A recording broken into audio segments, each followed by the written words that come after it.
नरेश जी, एक सवाल मेरे मन में है।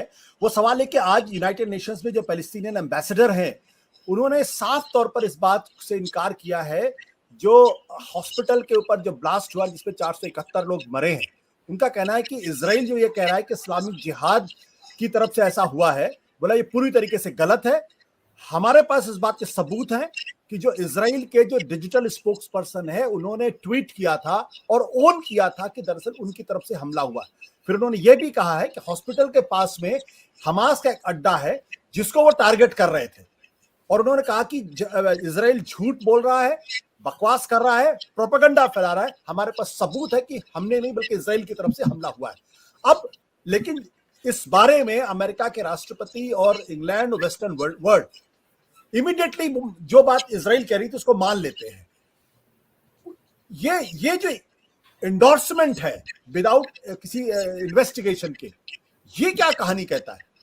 देखिए, ब्रिटेन ने तो ये सीधे सीधे नहीं माना है। ब्रिटेन ने तो कहा है कि इसकी जांच होनी चाहिए। हम अभी नहीं कह सकते कि इसके लिए कौन जिम्मेदार है, लेकिन बाइडेन ने तो शुरू में करीब करीब पहुंचते ही कह दिया था। पहुंचते ही उन्होंने कह दिया था कि ये जो है ये तो लगता है कि दूसरी तरफ के का है। और उसके बाद में उन्होंने जो भी इजराइल के लोगों ने जो स्टेटमेंट दिया, जो भी उन्होंने अपनी तरफ से जो बताया उनकी सैनिकों ने कि भाई देखिए, ये तो इतना बड़ा गड्ढा हम अगर करते तो नहीं होता, ये तो बहुत ही छोटा सा गड्ढा है। और वहां से अल जजीरा ने भी दिखाया कि एक रॉकेट आ रहा था, वो रॉकेट बाद में गिरा है और वहां पर ये हुआ है। इसके अलावा हमास के लोगों की बातों को उन्होंने इंटरसेप्ट किया है।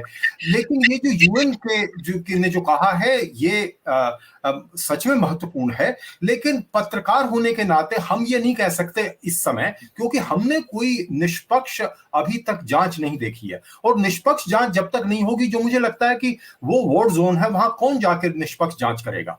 तो ये मुझे लगता है कि इस पर तो पूरी तरह से तो हम सहमत नहीं हो सकते कि ये इसके लिए इजराइल ही जिम्मेदार है या फिलिस्तीनी आतंकवादी ग्रुप जिम्मेदार है।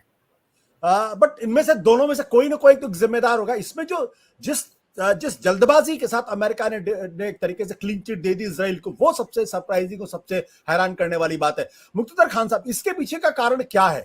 थोड़ा इन्वेस्टिगेशन कर लेते, 24 घंटे रुक जाते, फिर कोई बात कहते।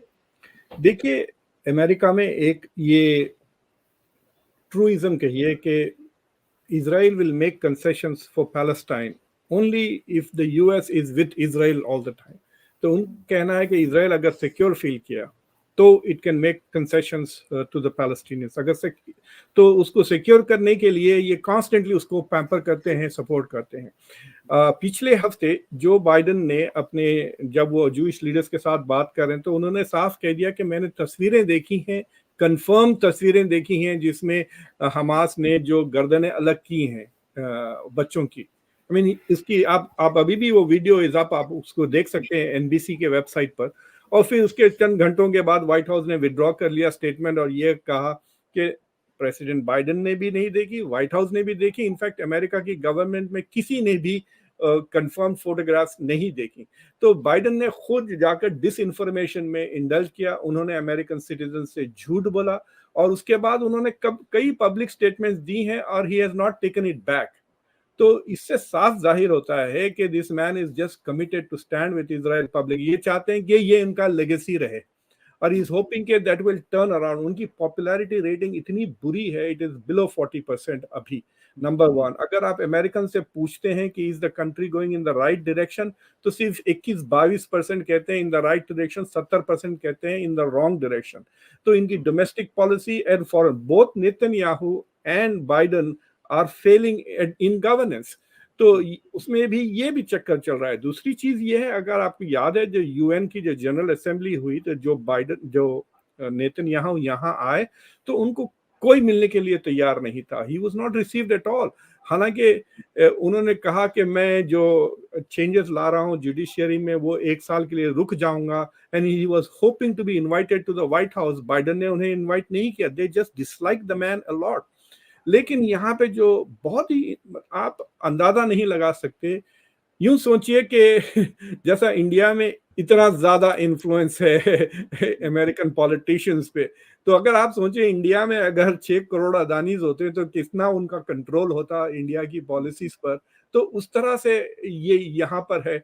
और दूसरी चीज ये है कि देयर इज दिस ये जो वेस्ट का जो डर है ना कि दुनिया बदलती जा रही है तेजी से, दुनिया बदलती जा रही है, और इनकी जो कोशिशें थी कि दुनिया बदल दें, मिडिल ईस्ट को चेंज कर दें, ये मसला हमेशा के लिए खत्म कर दें, they are shocked by it. It is not just Israel, it is the west is shocked. ना वेस्ट की इंटेलिजेंस ना इजराइल की intelligence anticipated this such level. सत्य हिंदी का ऐप डाउनलोड करें गूगल प्ले स्टोर पर।